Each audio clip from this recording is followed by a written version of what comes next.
ಇಲ್ಲಿ ಸರ್ಚ್ ಬಾಕ್ಸಲ್ಲಿ ಯುವನಿಧಿ ಅಂತ ಸರ್ಚ್ ಮಾಡಿದ್ರೆ ಅಲ್ಲಿ ಕೆಳಗೆ ತೋರಿಸ್ತೈತಿ ಯುವನಿಧಿ ಸೆಲ್ಫ್ ಡಿಕ್ಲರೇಷನ್ ಅಂತ ಬರ್ತೈತಿ.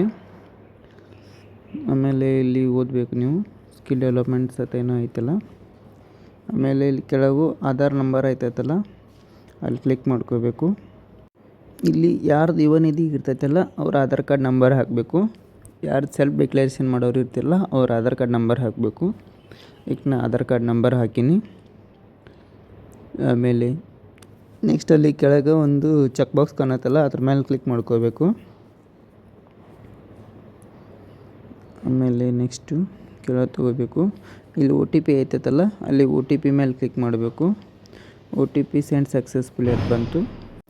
ಇಲ್ಲಿ ನಿಮ್ಮ ಆಧಾರ್ ನಂಬರ್ ಲಿಂಕ್ ಇದ್ದಕ್ಕೆ ಒಂದು OTP ಹೋಗಿರ್ತೈತಿ. 6 ಡಿಜಿಟ್ ನಂಬರ್ದೊಂದು OTP ಬಂದಿರ್ತೈತಿ. OTP ನಂಬರ್ ಎಂಟ್ರಿ ಮಾಡಬೇಕು. ಆದಮೇಲೆ ಸಬ್ಮಿಟ್ ಮೇಲೆ ಕ್ಲಿಕ್ ಮಾಡ್ಕೋಬೇಕು.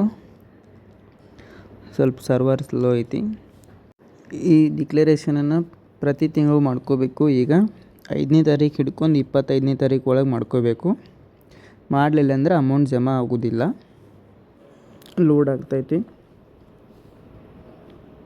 ಈಗ ಬತ್ತು ಚೆಕ್ ಹೇರ್ ಟು ರಿಟರ್ನ್ ಇರ್ತೈತಲ್ಲ ಏನೂ ಕ್ಲಿಕ್ ಮಾಡಿಬಿಟ್ರೆ ತಾನೇ ಬರ್ತೈತಿ. ಬತ್ತಲ್ಲ ಇಲ್ಲಿ get here to Aadhaar details ಐತೈತಲ್ಲ ಅದ್ರ ಮೇಲೆ ಕ್ಲಿಕ್ ಮಾಡ್ಕೋಬೇಕು.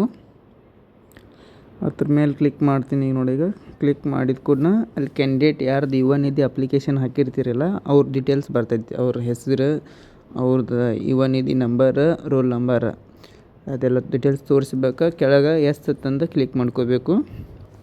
ಕ್ಲಿಕ್ ಮಾಡ್ಕೊಂಡಾದ್ಮೇಲೆ ಕೆಳಗೆ ಕ್ಯಾಪ್ಚರ್ ಕೋಡ್ ಎಂಟ್ರಿ ಮಾಡ್ಕೋಬೇಕು. ಎಂಟ್ರಿ ಆದಮೇಲೆ ಸಬ್ಮಿಟ್ ಮೇಲೆ ಕ್ಲಿಕ್ ಮಾಡ್ಕೋಬೇಕು. ಆದಮೇಲೆ ನಿಮ್ಮದೆಲ್ಲ ಹೆಸರು ತೋರಿಸ್ತೈತಿ. ಹೆಸರೆಲ್ಲ ಕರೆಕ್ಟ್ ಐತಿಲ್ಲ ನೋಡ್ಕೋಬೇಕು. ಹೆಸರು, ರೋಲ್ ನಂಬರ್ ಎಲ್ಲ ಕರೆಕ್ಟ್ ಐತಿಲ್ಲ ನೋಡ್ಕೋಬೇಕು. ಆದಮೇಲೆ ಸಬ್ಮಿಟ್ ಅಂತ ಕ್ಲಿಕ್ ಮಾಡ್ಕೋಬೇಕು. ಸಬ್ಮಿಟ್ ಆಯ್ತು. ಎಕ್ನಾಲಜ್ಮೆಂಟ್ ಅಂತ ಬಂತು ನೋಡು. ಅಪ್ಲಿಕೇಶನ್ ಹೆಸರು ಎಲ್ಲ ಅದು ಕರೆಕ್ಟ್ ಐತಲ್ಲ ನೋಡ್ಕೋಬೇಕು. ಎಲ್ಲ ಸಬ್ಮಿಟ್ ಆದಮೇಲೆ ಪ್ರಿಂಟ್ ಬೇಕಂದ್ರೆ ಪ್ರಿಂಟ್ ತಗೋಬೇಕು. ಇಲ್ಲಾಂದ್ರೆ PDF ಸೇವ್ ಮಾಡ್ಕೋಬೇಕು. ಇಷ್ಟೇ.